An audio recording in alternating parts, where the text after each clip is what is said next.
Hi friends, எல்லாருக்கும் வணக்கம். எல்லாரும் எப்படி இருக்கீங்க? இன்றைக்கி 6 படை வீட்டில் 5ஆம் படை வீடான திருத்தணி பற்றி தான் இந்த vlogல பார்க்க போகிறோம். நீங்கள் சென்னையில் எங்கே இருந்தாலும் சென்ட்ரல் ரயில்வே ஸ்டேஷன் வந்துட்டால் போதும். 25 ருபீஸ் பட்ஜெட் ட்ரிப்பாக 1 டே ட்ரிப்பு திருத்தணிக்கு போயிட்டு வந்துடலாம். இந்த 25 ருபீஸ் டிக்கெட் வாங்கினீங்கன்னா இங்கேருந்து சென்னையிலேருந்து திருத்தணி போகிறதுக்கு 2 hours ஆகும். எக்ஸ்பிரஸ் ட்ரெயின்ஸுமே அவைலபிலிட்டி இருக்குது. அது 50 to 60 ருபீஸ் வரும். அது வந்து உங்களுக்கு 1 ஹவரில் போயிடலாம். நீங்கள் நம்ம இப்போ திருத்தணி ரயில்வே ஸ்டேஷன் ரீச் பண்ணியாச்சு. இங்கேருந்து வெளியில் வந்தீங்கன்னா ஆட்டோஸ் நிறைய அவைலபிலிட்டி இருக்குது. நீங்கள் 150 ருபீஸ் கொடுத்தீங்கன்னா உங்களை எடுத்துகிட்டு போய் மலை மேலே கோயில்கிட்டயே விட்டுருவாங்க. திருத்தணி மலை வந்து திருத்தணிகை மலையை தான் வந்து நம்ம திருத்தணி மலை அப்படின்னு சொல்லிட்டு நம்ம அழைக்கிறோம். இங்கே தான் வந்து சுவாமி வந்து வள்ளியை திருமணம் செஞ்சதா புராணத்தில் கூறப்படுது. மலை அடிவாரத்திலே இந்த மொட்டை அடிக்கிற கவுண்டர் இருக்குது கீழே உங்களுக்கு. அது பக்கத்துலேயே குளம் இருக்குது. அதான் சரவண பொய்கைன்னு சொல்லுவாங்க. அதனால் அங்கேயே மொட்டை அடிச்சுட்டு நம்ம அங்கேயே குளிச்சிக்கலாம்.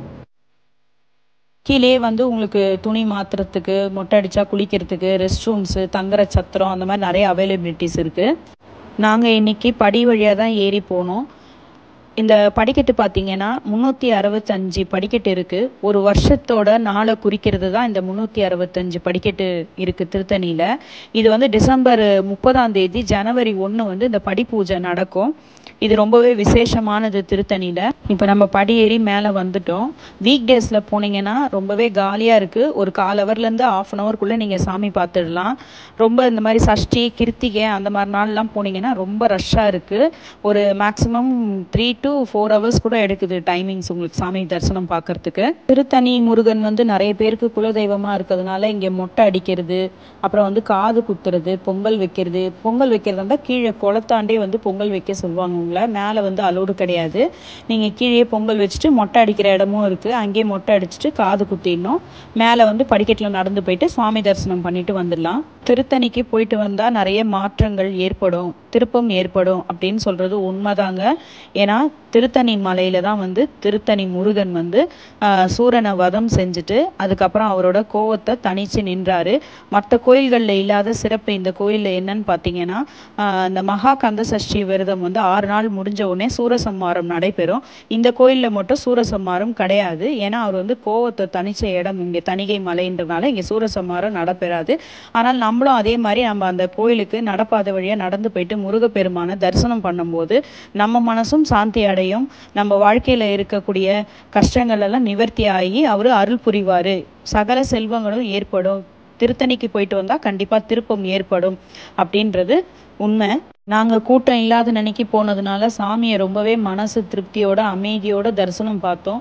அதே மாதிரி முருகரோட அருள் உங்களுக்கும் கிடைக்கணும்னு நான் வேண்டிக்கிறேன். சுவாமியெல்லாம் பார்த்துட்டு வெளியில் வந்து பிரசாதம் வாங்கி சாப்பிட்டுட்டு உட்காந்துட்டு இருந்தோம். அப்போ ஒரு குரங்கு அழகாக குட்டியோடு இருந்துச்சு. அதுக்கு வாழைப்பழம் கொடுத்தோடனே அது அழகாக வாங்கிக்கிச்சு. சாமிக்கு தேவையான அர்ச்சனை பொருள் எல்லாமே வந்து மலைக்கு மேலேயே கிடைக்கும். நீங்கள் கீழேருந்து வாங்கிட்டு போவேனா, ஏன்னா படிக்கட்டில் நிறைய குரங்குகள்லாம் இருக்குது.